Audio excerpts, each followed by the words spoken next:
Assalamualaikum warahmatullahi wabarakatuh. Halo teman-teman, kita ketemu lagi nih di pembahasan materi fikih.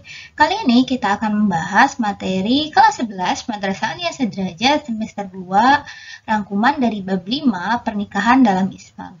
Adapun video ini cukup panjang ya teman-teman, jadi kemungkinan kita akan bagi menjadi 2 video. Oh iya, sebelum itu jangan lupa like, komen, dan subscribe ya. Yang pertama, kita akan membahas mengenai apa sih itu pernikahan. Jadi, pernikahan adalah suatu akad yang menghalalkan pergaulan antara seorang laki-laki dengan seorang perempuan yang bukan mahramnya, sehingga melahirkan hak dan kewajiban di antara keduanya dengan menggunakan lafaz ijab dan kabul. Ijab kabul ya. Oke. Lanjut ke hukum pernikahan. Hukum pernikahan ini bisa berubah-ubah tergantung situasi dan kondisi. Adapun hukum asalnya adalah mubah. Hukum ini berlaku bagi seseorang yang tidak terdesak oleh alasan tertentu. Jadi mubah itu boleh dilakukan. Yang kedua ada sunnah. Sunnah itu ketika kita melakukannya atau melaksanakan pernikahan ini maka mendapat pahala. Adapun jika tidak melaksanakannya juga tidak apa-apa. Nah, hukum pernikahan yang seperti apa sih yang bisa disebut sunnah?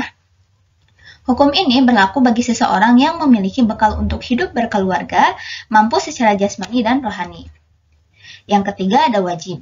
Nah, wajib, hukum pernikahan bisa dikatakan wajib ketika siapapun yang telah mencapai kedewasaan jasmani dan rohani memiliki bekal untuk menafkahi istri dan khawatir dirinya akan terjerumus dalam perbuatan keji, zina jika hasrat kuatnya untuk menikah tak diwujudkan. Nah, selanjutnya di sini juga ada hukumnya makruh. Hukum ini berlaku bagi seseorang yang belum mempunyai bekal untuk menafkahi keluarganya, walaupun dirinya telah siap secara fisik dan ia tidak khawatir terjerumus dalam praktik perzinahan hingga datang waktu yang paling tepat untuknya. Kemudian yang terakhir ada haram. Hukum ini berlaku bagi seseorang yang menikah dengan tujuan menyakiti, mempermainkan, serta memeras hartanya. Yang kedua, meminang atau hitbah. Hitbah artinya pinangan, yaitu permintaan seseorang laki-laki kepada seseorang perempuan untuk dijadikan istri dengan cara-cara umum yang sudah berlaku di masyarakat.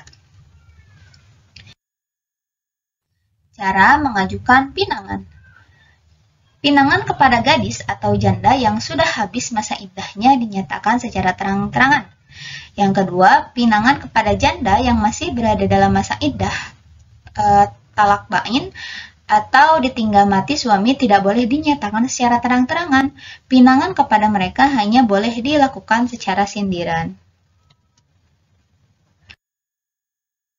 Perempuan yang boleh dipinang. Di antaranya yang pertama ada perempuan yang bukan berstatus sebagai istri orang, yang kedua perempuan yang tidak dalam masa iddah, dan yang ketiga ada perempuan yang belum dipinang oleh orang lain. Melihat calon istri atau suami. Melihat perempuan yang akan dinikahi disunnahkan oleh agama. Melihatnya adalah gambaran awal untuk mengetahui penampilan dan kecantikannya. Batas kebolehan melihat seorang perempuan yang akan dipinang diantaranya, yang pertama, jumhur ulama atau sebagian besar ulama berpendapat boleh melihat wajah dan kedua telapak tangan. Yang kedua, Abu Dawud berpendapat boleh melihat seluruh tubuh. Yang ketiga, Imam Abu Hanifah membolehkan melihat dua telapak kaki, muka, dan telapak tangan. Mahram. Mahram adalah orang, baik laki-laki maupun perempuan yang haram dinikahi.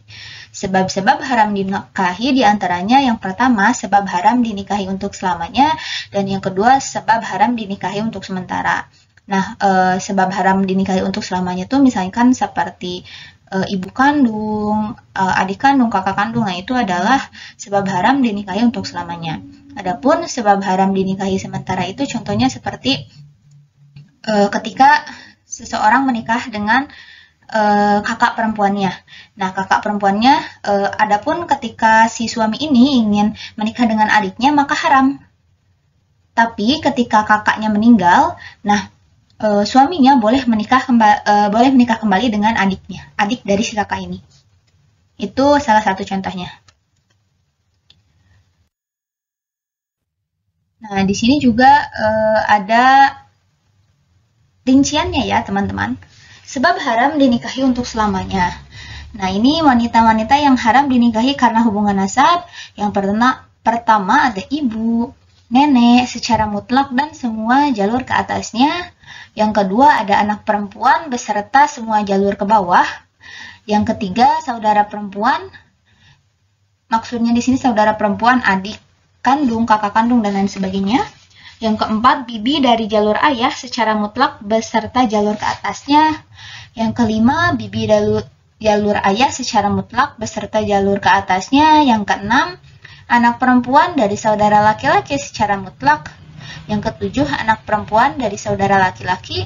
Anak perempuannya anak perempuan beserta jalur ke bawahnya.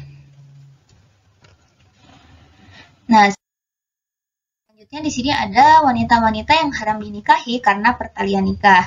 Yang pertama, istri ayah dan istri kakek beserta jalur ke atasnya.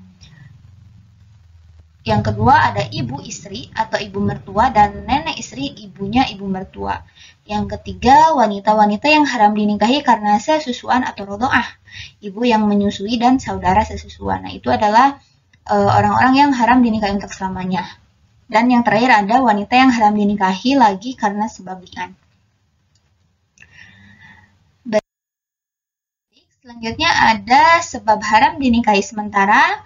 Yang pertama ada pertalian nikah. Yang kedua ada talak bain kubro atau talak 3. Yang ketiga memadu 2 orang perempuan bersaudara. Yang itu sudah dijelaskan di slide-slide sebelumnya ya teman-teman. Kemudian yang keempat berpoligami lebih dari 4. Dan yang terakhir karena perbedaan agama. Maka itu sebab haram dinikahi sementara. Baik, selanjutnya kita akan membahas mengenai kafa'ah dalam pernikahan. Dalam konteks pernikahan, kafa'ah berarti adanya kesamaan atau kesetaraan antara calon suami dan calon istri dari segi keturunan, status sosial, jabatan atau pangkat, agama atau akhlak, dan harta kekayaan. Hukum kafa'ah. Kafa'ah adalah hak perempuan dari walinya.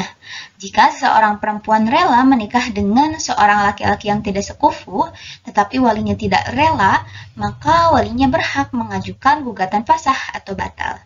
Demikian pula sebaliknya. Syarat dan rukun nikah. Yang pertama ada calon suami. Syaratnya beragama Islam, benar-benar seorang laki-laki, menikah bukan karena dasar paksaan, tidak beristri 4, mengetahui bahwa calon istri bukanlah wanita yang haram ia nikahi. Yang keenam, calon istri bukanlah wanita yang haram dimadu dengan istrinya. Dan terakhir, tidak sedang berihram haji atau umroh.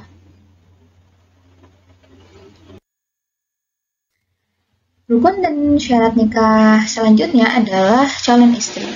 Adapun syarat dari calon istri yang pertama beragama Islam, yang kedua benar-benar seorang perempuan, yang ketiga mendapat izin menikah dari walinya, yang keempat bukan sebagai istri orang lain, yang kelima bukan sebagai mu'tadah atau wanita yang sedang dalam masa iddah, yang keenam tidak memiliki hubungan mahram dengan calon suaminya, yang ketujuh, bukan sebagai wanita yang pernah dili'an calon suaminya atau dilaknat suaminya karena tertuduh zina. Yang kedelapan, atas kemauan sendiri. Dan yang terakhir, tidak sedang berihram haji ataupun umroh. Wali. Di antara syarat wali, yang pertama adalah laki-laki, yang kedua beragama Islam, yang ketiga baligh, yang keempat berakal, yang kelima merdeka, yang keenam adil, dan yang ketujuh tidak sedang ihram haji ataupun umroh. Rukun dan syarat nikah selanjutnya adalah 2 orang saksi. Yang pertama 2 orang laki-laki, yang kedua beragama Islam, yang ketiga dewasa, Yang keempat, melihat dan mendengar. Yang kelima, memahami bahasa yang digunakan dalam akad. Yang keenam, tidak sedang mengerjakan ihram haji atau umroh. Dan yang terakhir, hadir dalam ijab qabul.